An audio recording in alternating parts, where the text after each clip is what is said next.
اللہ الرحمن الرحیم رب اشرح لی صدری ویسر لی امری واحلل عقدۃ من لسانی یفقهوا قولی اما بعد بسم اللہ الرحمن الرحیم۔ عزیزان محترم، سب سے پہلے آپ تمام مومنین کی خدمت میں گزارش ہے کہ ایک مرتبہ سورہ حمد اور 3 مرتبہ سورہ توحید کی تلاوت فرما کر مولانا سید ابراہیم علی رضوی ابن سید ذوالفقار علی رضوی کے لیے سال فرما۔ ایک مرتبہ درود بھیجے محمد و آل محمد۔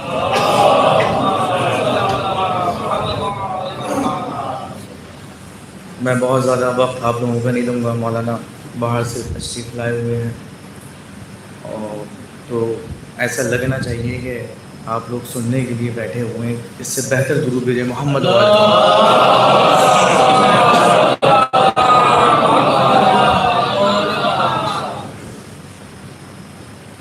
زیادہ تر افراد یہاں پر مولانا سے واقف ہوں گے کہ مولانا کی خدمات کیا ہیں، اور مجھے شاید اسی لیے ان کے خانوادے نے انتخاب کیا کہ اس مکتوب کو آپ کے سامنے عرض کروں اور آپ مشاہدہ کریں، کیونکہ میں بھی ان کے سامنے زانوِ ادب جوڑ کر بیٹھا ہوں، اور اسی امام بارگاہ سے میں نے ابتدائی دینی تعلیم حاصل کری مولانا کے سامنے بیٹھ کر۔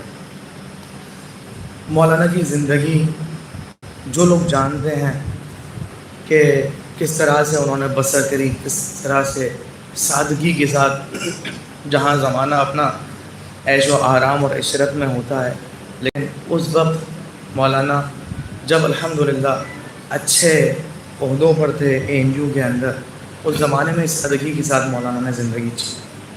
میری تقریباً 20-25 دن سے طبیعت خراب تھی، لیکن میں دعا کر رہا تھا کہ اتنی میری آواز نکلنے لگے کہ میں مولانا کے بارے میں پڑھ سکوں۔ میری ایک الگ عقیدت تھی مولانا کے ساتھ، اور جب میں مولانا کے پاس جایا کرتا تھا، ہمیشہ مولانا، مجھے نہیں معلوم تھا کہ میں مثال کے طور پر 12 کروں گا، BCom کروں گا، اس کے بعد ایران چلے جاؤں گا، لیکن مولانا ہمیشہ اس بات کو کہا کرتے تھے کہ ہم آپ کو ایران بھیجیں گے۔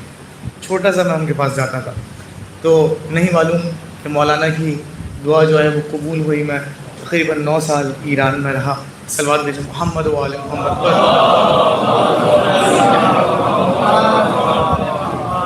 بس چند منٹ کی آپ کو زحمت دوں گا کہ مولانا نے واقعاً اس طرح سے زندگی اپنی بسر کری کہ جس طرح سے ان کے مولا نے فرمایا کہ تم دنیا کے اندر اس طرح سے زندگی کو بسر کرو کہ اگر اس دنیا سے چلے جاؤ تو لوگ تمہارے اوپر آنسوؤں کو بہائیں، تمہیں یاد کریں۔ اور آج کی سب سے زیادہ معاشرے کی ضرورت یہی ہے کہ میں اپنے اخلاق کو اتنا اچھا، بہتر اور اعلیٰ بناؤں کہ جس کی وجہ سے مجھے لوگ یاد کریں۔ عزیزان محترم، کبھی مولانا کسی سے اجازت میں نہیں پڑے، کبھی مولانا ہمیشہ کوئی مشکل میں ہوتا تھا تو اس کی مدد کیا کرتے تھے۔ عزیزان محترم، میں شروع کرتا ہوں بسم اللہ الرحمن الرحیم، تاکہ زیادہ زحمت آپ لوگوں کو نہ دوں، اور پھر مولانا انشاءاللہ مولانا سے ہم جو ہے وہ فیض یاب ہوں۔ عالی جناب مولانا سید ابراہیم علی مرحوم، مولانا سید ابراہیم علی رضوی کے جد سید جعفر نیشا پوری امام رضا علیہ السلام کے حرم کے خادمین میں سے تھے۔ ہندوستان میں مغل سلطنت کے بادشاہ ہمایوں کے زمانے میں یہ ایک ہندوستان تشریف لائے۔ واقعہ یہ تھا کہ سید جعفر نیشا پوری کے خواب میں امام رضا علیہ السلام تشریف لائے اور کہا کہ اے جعفر، ہندوستان کا سفر کیوں نہیں کرتے؟ بیدار ہوتے ہی سید جعفر نیشا پوری ہندوستان کے سفر کے لیے روانہ ہوئے۔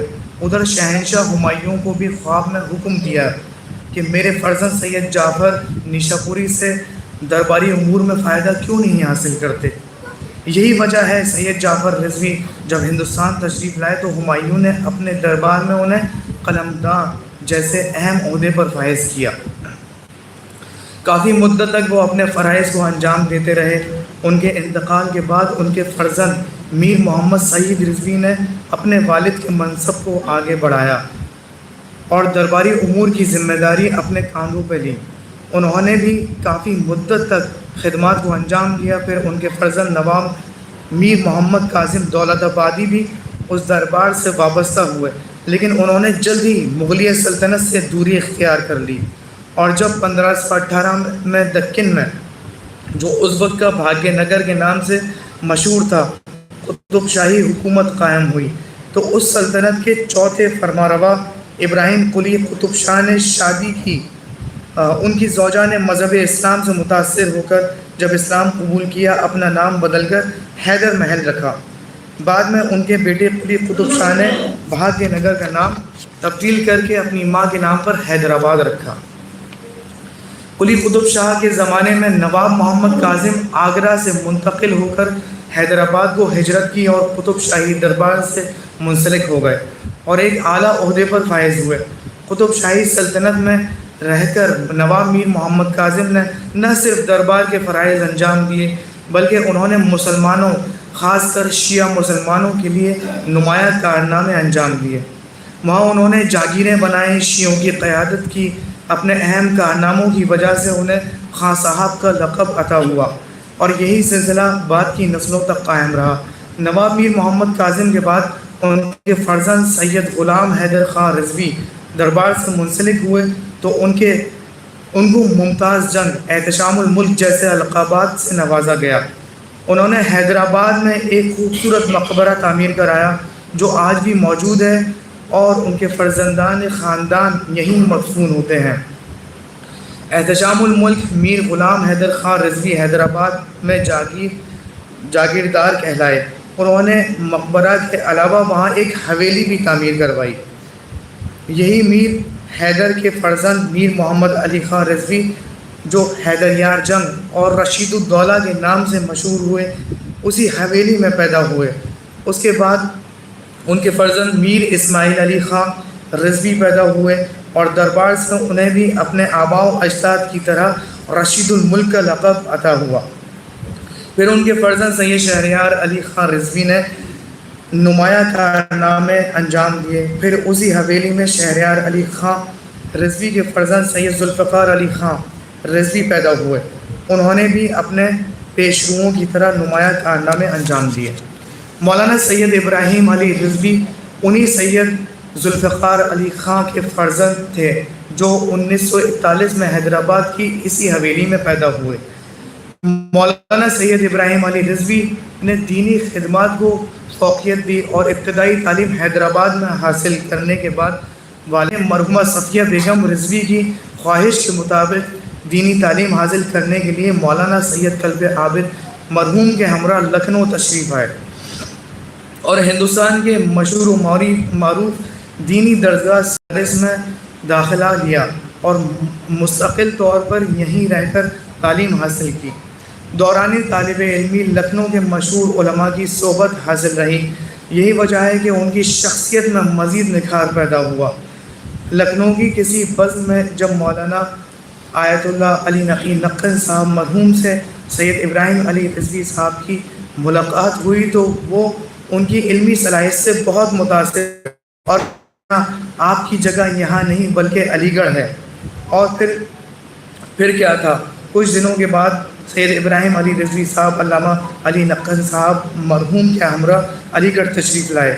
علی گڑھ آ کر انہوں نے یہاں مسلم یونیورسٹی میں داخلہ لیا۔ یہاں رہ کر انہوں نے تعلیم حاصل کرنے کے ساتھ ساتھ خدمت دین بھی انجام دیتے رہے۔ کچھ دنوں کے بعد مولانا قلب عابد صاحب مرحوم کی سرپرستی میں صدر شعبہ دینیات تھے جو مولانا قلب عابد صاحب مولانا ابراہیم صاحب علی مرحوم کو پیش نماز کے فرائض پر مقرر کیا اور ساتھ ہی ساتھ 3 سال تک شعبہ دینیات میں طلباء کو تعلیم بھی دی۔ وہ جب تک حیات تھے اسی شعبے سے منسلک رہے اور پیش نمازی کے فرائض انجام دیتے رہے اور وقفے پر بیرون ملک بھی جیسے انگلینڈ، UAE، پاکستان جیسے ممالک میں بھی دینیات کا لیکچر، مجالس وغیرہ کے لیے تشریف لیتے جاتے تھے۔ آخر میں علالت کے سبب تقریباً 70 سال کی عمر میں مولانا انتقال فرما گئے۔ انا للہ و انا الیہ راجعون۔ انشاءاللہ خاندان کی تفصیلی معلومات کے لیے کتابی شکل میں جلد ہی منظر عام پر آئے گی اور مومنین کے سامنے پیش کی جائے گی۔ والسلام علیکم ورحمۃ اللہ وبرکاتہ۔